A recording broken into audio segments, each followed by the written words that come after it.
शिक्षा मंत्रालय द्वारा देश भर में चल रहे कोचिंग सेंटरों को लेकर नए दिशा निर्देश जारी किए गए हैं, जिसके तहत इन कोचिंग सेंटरों में अब 16 साल से छोटे बच्चों का एडमिशन नहीं होगा। इसके अलावा कोचिंग सेंटरों को लेकर अन्य कई तरह के नए फरमान जारी किए गए हैं, जिसके बारे में जानना, समझना और उन पर मंथन करना एक शिक्षक, एक अभिभावक, विद्यार्थी और जागरूक नागरिक के तौर पर आपके लिए भी जरूरी है कि क्या ये सभी नए नियम जरूरी है या इनमें कुछ सुधार या बदलाव की जरूरत है। ऐसे में इन नए नियमों को लेकर कोचिंग सेंटर चला रहे संचालकों की क्या राय है, इस विषय को लेकर जब हमने पिपली रोड स्थित कौशिक क्लासेस के संचालक विवेक कौशिक की राय जानी, तो आप खुद ही सुनिए कि उन्होंने क्या कहा। इस खबर को देख रहे सभी दर्शकों से अपील है कि इस खबर के अंत तक जुड़े रहे और बतौर शिक्षक, अभिभावक, विद्यार्थी और जागरूक नागरिक अपनी राय भी कमेंट बॉक्स में जरूर दें, क्योंकि इस खबर में शिक्षा मंत्रालय के नए फरमानों को लेकर पॉजिटिव और नेगेटिव दोनों पक्षों पर चर्चा की गई है। ऐसे में आपकी राय भी जरूरी है, तो जुड़े रहिए खबर के अंत तक। कौशिक जी, जो शिक्षा मंत्रालय द्वारा कोचिंग संस्थानों को लेकर जो दिशा निर्देश जारी किए गए हैं, जिसके तहत जो है कि 16 साल से छोटे बच्चों को एडमिशन नहीं मिलेगा और पढ़ाई जो है 5 घंटे तक ही कर पाएंगे, इसको लेकर आपका क्या कहना है?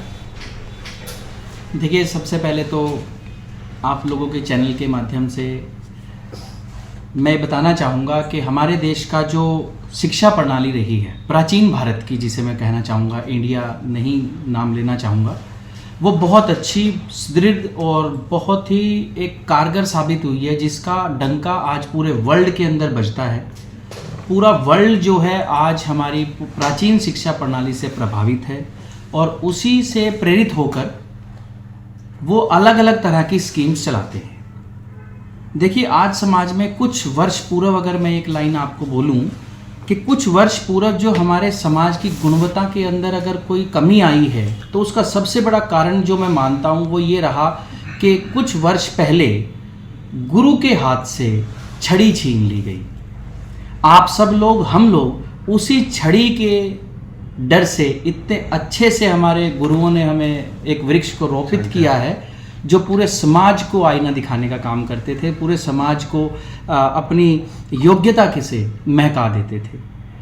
उसके बाद जैसा कि आपने क्वेश्चन किया कि अब फिर से कुछ बदलाव आया है, आज सुबह ये कुछ जो सरकार की तरफ से एडवाइजरी जारी हुई है, कुछ कानून बनाए गए हैं एजुकेशन को लेकर के, जिनको पढ़ने और समझने के बाद दो चीज़ें सामने आती हैं। वो चीज़ें क्या हैं कि इसमें कुछ अच्छी चीज़ें हैं और इसमें कुछ बुरी चीज़ें भी हैं। देखिए, आप लोगों को से बात करने का कारण ये नहीं है कि हम सरकार को एलिगेट करें, सरकार के ऊपर अलग अलग तरह के क्वेश्चन मार्क खड़े करें, ऐसा नहीं है। अगर हम सरकार के साथ हैं, अच्छे निर्णय जो लेती है हम उसके साथ हैं, क्योंकि एक शिक्षक ही, अगर एक टीचर, एक सभ्य समाज जो बनाता है, अगर वही नहीं सरकार का साथ देगा तो कौन देगा। सरकार ने कुछ बहुत अच्छी बातें इसमें कही हैं, जैसे कि कुछ पॉइंट्स मैं आपके रखना चाहूँगा। पहला पॉइंट है कि जो टीचर्स हैं कोचिंग सेंटर्स पर, वो पढ़े लिखे होने चाहिए। बहुत अच्छा पॉइंट रखा है।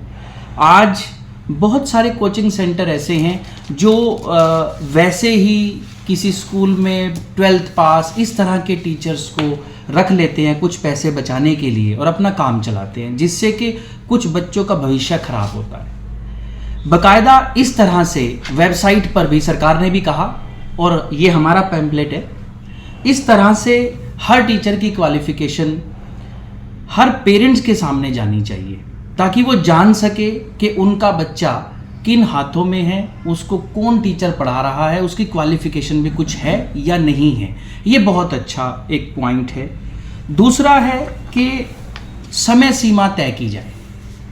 समय सीमा 3 से 5 घंटे काफ़ी होती है। उसके बाद बारी आती है जो थर्ड पॉइंट है, सेफ्टी एंड सिक्योरिटी। उन्होंने कहा कि हर कोचिंग सेंटर में कैमरे होने चाहिए, सुरक्षा को मद्देनज़र रखते हुए। तो पॉइंट ये आता है कि केवल कैमरे ही नहीं, कैमरों के साथ साथ एक सुपरविज़न के लिए पर्सन भी होना चाहिए, जो कि ऑन स्पॉट कैमरे में देखकर कुछ गलत अगर कहीं हो रहा है तो दौड़कर उस गलत होने से उसे बचा भी सके। ये कुछ चीज़ें हैं जिससे कि हम सरकार के साथ हैं और बहुत अच्छी ये चीज़ें उन्होंने कही हैं। लेकिन कुछ चीज़ें ऐसी हैं जो जिनसे हम सहमत भी नहीं हैं। और इन चीज़ों पर मंथन होना चाहिए, तभी देश आगे बढ़ सकता है।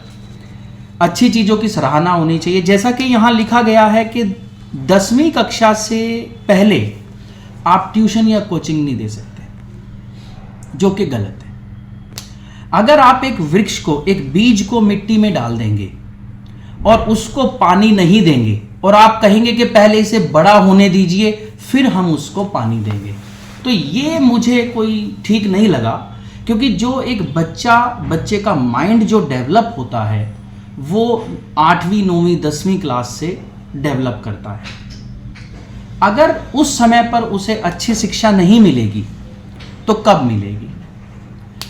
अगर हम उसे 11वीं क्लास में ही कोचिंग या अच्छी गाइडेंस प्रोवाइड करेंगे तो उस समय पर क्या होता है कि 95 to 98% बच्चा अपने पाथ से, अपने मार्ग से डाइवर्ट हो चुका होता है, भटक चुका होता है। तो उस समय पर कोचिंग का या गाइडेंस का फ़ायदा मैं नहीं समझता।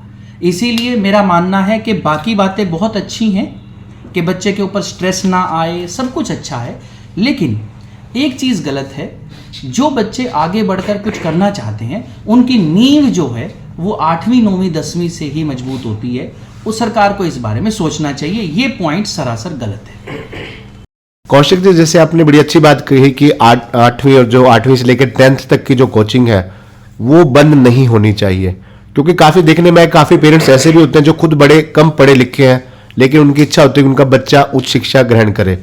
तो ऐसे पेरेंट्स के लिए क्या रहेगा अगर ऐसी शिक्षा बंद हो जाती है 8वीं से 10वीं तक की भी? देखिए, अगर मान लीजिए 8वीं से 10वीं की एजुकेशन को आप लोग बंद करते हैं, कोचिंग को बंद करते हैं या ट्यूशन जिसे आप कहना चाहते हैं बंद करते हैं, तो टीचर का नहीं, समाज में रहने वाला हर इंसान किसी ना किसी बच्चे का पेरेंट है। वो माता पिता जो हैं वो ज़्यादा सफ़र करेंगे, टीचर कम सफ़र करेगा। टीचर तो फिर भी थोड़ी सी इधर उधर थोड़ी ज़्यादा मेहनत करके अपना घर चला लेगा, लेकिन जो माँ बाप हैं जिनके पास 1 या 2 बच्चा है वो ज़्यादा सफ़र करेंगे, क्योंकि उनको सही दिशा निर्देश नहीं मिल पाएंगे उनके बच्चों को, और उनको आगे जाकर बड़ी कठिनाई का सामना करना पड़ेगा। तो जिस उद्देश्य के साथ वो अपने बच्चे को पढ़ाना चाहते हैं वो उस तक पहुंचने में उन्हें बहुत कठिनाई होगी और बहुत से बच्चे रास्ते में ही अपने कैरियर का दम तोड़ देंगे।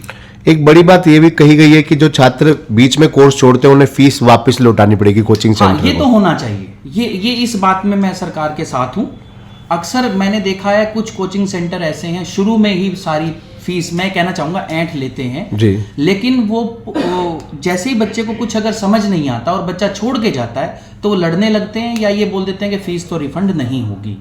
जितने टाइम तक वो बच्चा पढ़ा है उतनी फ़ीस उसकी लेनी बनती है, और जो एक्स्ट्रा फीस आ चुकी है वो रिफ़ंड कर देनी चाहिए। और दूसरा, रिफ़ंड ही क्यों करें, इस हिसाब से फ़ीस लेनी चाहिए कि ना रिफ़ंड करने की नौबत आए और ना ही कोई दिक्कत हो।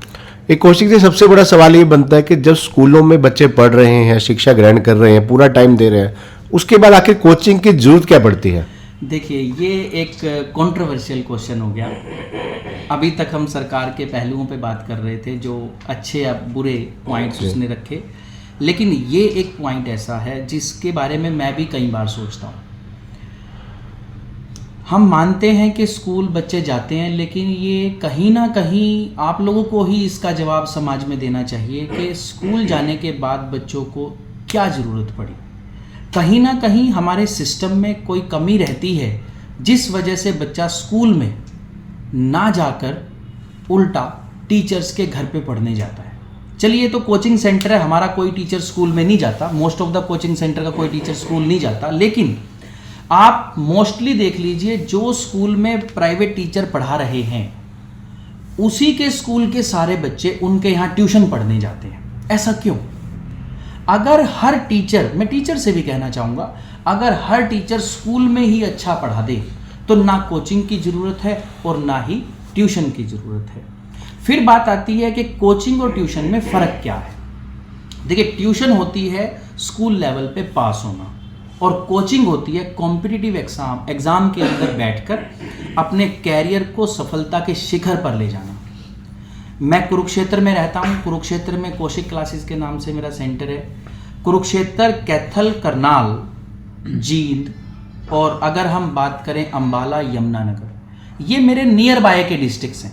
मैं इन्हीं की बात करूंगा, ज़्यादा दूर नहीं करूंगा।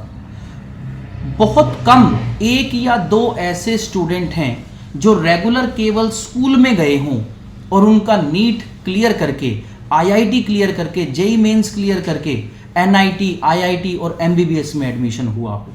ये सच है। अगर कहीं से आपके शहर कुरुक्षेत्र के अंदर अगर 100 बच्चा सिलेक्ट होता है तो उसके अंदर कम से कम 95 बच्चा ऐसा मिलेगा आपको जो कोचिंग सेंटर से शिक्षा प्राप्त करके ही उस एंट्रेंस को क्लियर कर पाता है। अगर वो बच्चा स्कूल से ही क्लियर करता तो इन कोचिंग सेंटर्स की जरूरत नहीं थी। कहीं ना कहीं लगता है कि सरकार को ऐसे कोचिंग सेंटरों पर थोड़ा कहीं ना कहीं रिलीफ देना चाहिए, जो एक अच्छी इन्वेस्टमेंट करके बच्चों का भविष्य बना रहे हैं, कॉम्पिटिटिव एग्जाम की तैयारी कर रहे हैं। वहीं दूसरी ओर बिना इन्वेस्टमेंट के जो घर में ट्यूशन पढ़ा रहे हैं उन पर भी कहीं ना कहीं शिकंजा कसना चाहिए। देखिए, शिकंजा कसने की तो बात मैं नहीं कहूँगा, वो तो एक इंसान की इंसानियत है और टीचर के अंदर तो सबसे ज़्यादा इंसानियत होनी चाहिए। उन्हें अपने आप से ही इस चीज़ के बारे में सोचना चाहिए, अपने आप को ठीक करना चाहिए। लेकिन एक चीज़ कहना चाहूँगा, जो आपके इस क्वेश्चन का पहला भाग था वो बहुत अच्छा है। चाहे कोई भी कोचिंग सेंटर हो, अगर वो समाज के अंदर अच्छी सिलेक्शन दे रहा है, अच्छे मार्ग पे वो चल रहा है, तो मेरी सरकार से गुजारिश है कि उसको सपोर्ट करे। क्यों? क्योंकि सरकारें भी यही चाहती हैं कि हमारा समाज शिक्षित हो, हमारा समाज उच्च वर्ग के अंदर जाए। मोदी जी खुद कहते हैं कि मैं एक मौका मुझे और दीजिए और मैं देश को पहले 3 में लाके खड़ा कर दूंगा।